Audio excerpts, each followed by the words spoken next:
the fifth post-Atlantean culture began, which is called the Anglo-Germanic.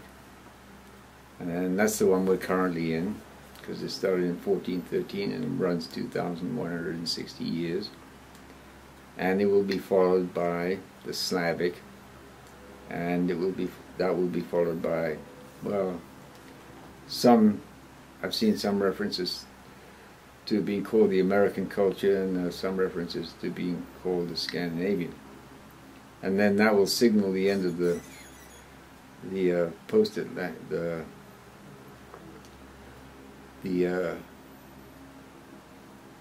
post-Atlantean epoch, and it will be followed by two more epochs, each of which will have 7 cultures.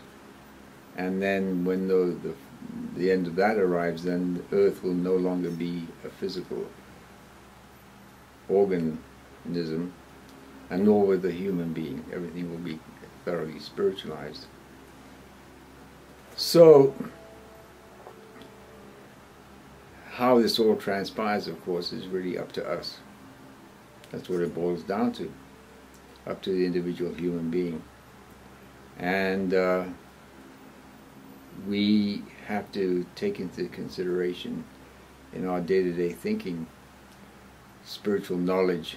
We have to study Steiner's work and learn our relationship to the spiritual hierarchies who are responsible for the progressive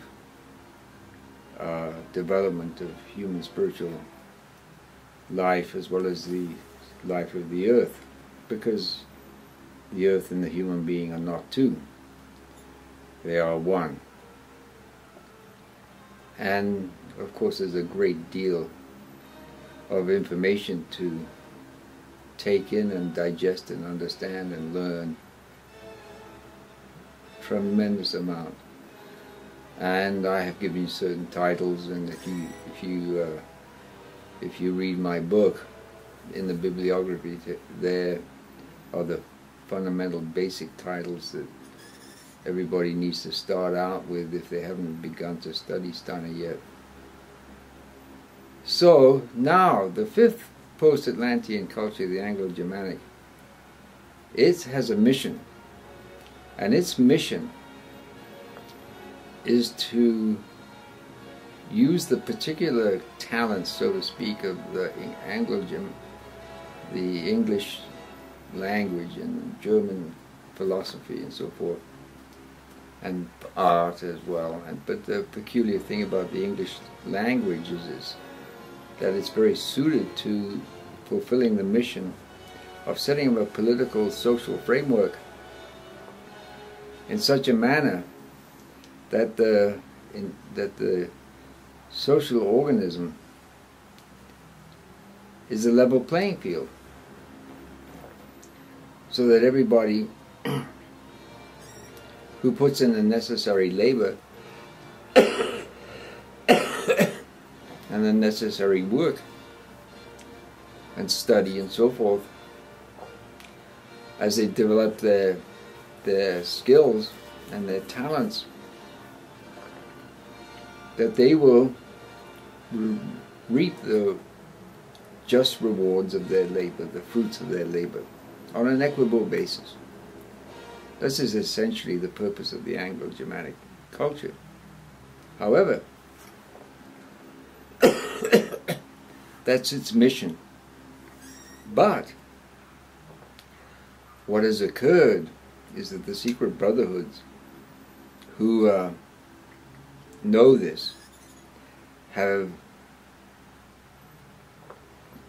developed a strategy to, so to speak, coerce the world into being their playground for their own sake. That is, for selfish reasons. To set up a worldwide dominance of the industrial financial system, and to control everything through the banking system. Now, this plan was implemented, or shall we say, thought out and worked on and gradually implemented, starting around, in my estimation anyway, around about the 16th century. And they have doggedly and very assiduously worked out and implemented and altered and refined their strategy as circumstances prevailed and as things developed, and they took advantage of them, and they arranged matters, you know, through various foul means like assassinations and black magic and control. And these secret brotherhoods are totally unknown to anybody. I mean, nobody knows of their existence for the most part.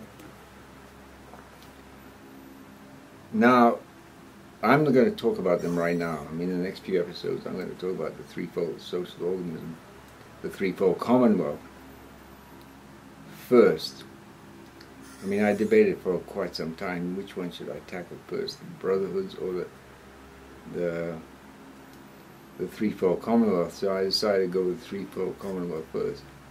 Now, this threefold commonwealth, as I said, it's a spiritual impulse, and it comes from Michael, the archangel, and he became the ruling Time Lord in 1879. So as an aside here, the brotherhoods, they wanted to start the First World War in 1879, but because Michael overcame Ahriman in the War in Heaven that started in 1840 and was completed by 1879, then they had to kind of delay their plans. But nevertheless, they created a map of Europe prior to the First World War, which Europe conformed to after the First World War. And Steiner mentions that he had this map in his possession. Now that's in a book where he discusses the secret brotherhoods in some detail. Is called the Karma of Untruthfulness. There's 2 volumes, and I suggest you get those 2 books and study them. At any rate, Michael is the Archangel Michael is the ruling Time Lord, and his regency lasts from approximately 350 years, starting in 1879.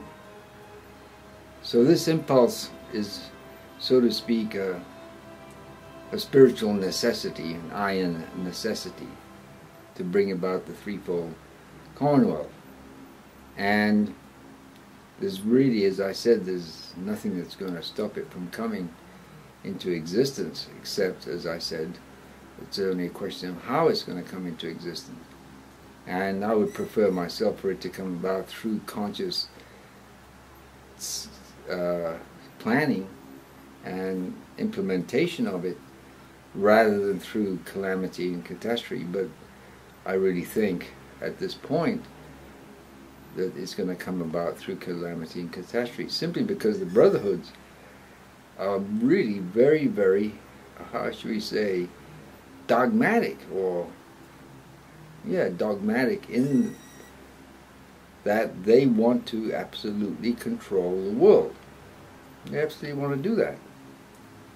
And they want to have rulership over the entire earth through their machinations, which I will get into later. So, what is this threefold commonwealth? What is it? I mean, what is it based on? Okay, it's based on the human being. Now there's many ways, many perspectives to which to look at the human being. But one of them is that we are threefold.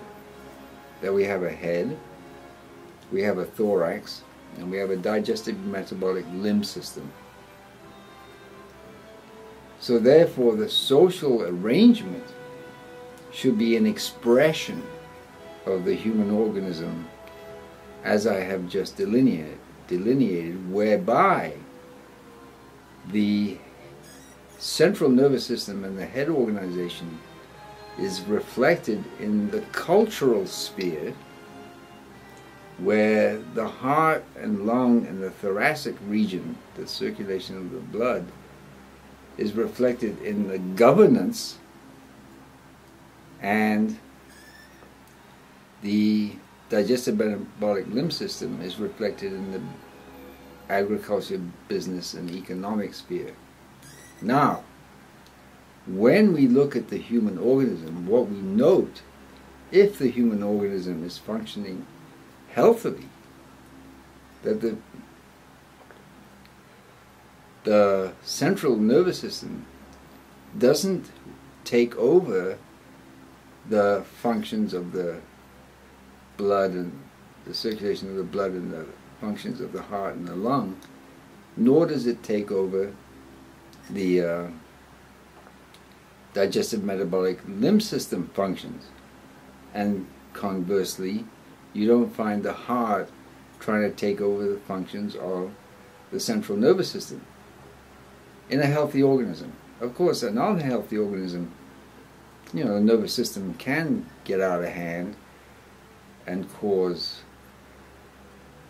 illnesses, and the blood can get out of hand and cause illnesses. Okay? And this, of course, is due to Lucifer and Ahriman, but that's another discussion. So, but the point about the Threefold Commonwealth is that the social organism, the social realm, should be arranged such that the cultural sphere is independent of the governance sphere. And I say governance, I don't say government. Nah, that's gone. That's out of the window. Governance is a completely different concept than government. Okay? And then, and that operates independently of the cultural sphere, and the business, agricultural, economic sphere also operates independently of both the governance sphere and the cultural sphere. So this means that each of those spheres, the cultural sphere has to have its own administration, which is made up of people who work in the cultural sphere. That is education, art, and the spiritual life. And the spiritual life is free and independent. It has nothing to do with the church. Okay? The church is done. Again, it's had its day. Catholic Church, Roman Catholic Church, days are numbered. So because we're looking here over a long time period, obviously, what I'm discussing here is not going to take place overnight by any stretch of the imagination. Not at all. This is something that's going to come into play gradually over the course of time, whether it's implemented consciously and out of our own volition, out of our own free will, or it's going to come about through calamity and catastrophe. But in either case, it's going to unfold over several. Well, if we took it in hand out of our own volition and consciously worked at it, we could probably get it implemented in, maybe a century. If it comes about through calamity and catastrophe, it may take who knows how long. But it's supposed to come about by the time this particular culture is over. Okay? The Anglo-Germanic. So that by the time we get to the Slavic, then during the Slavic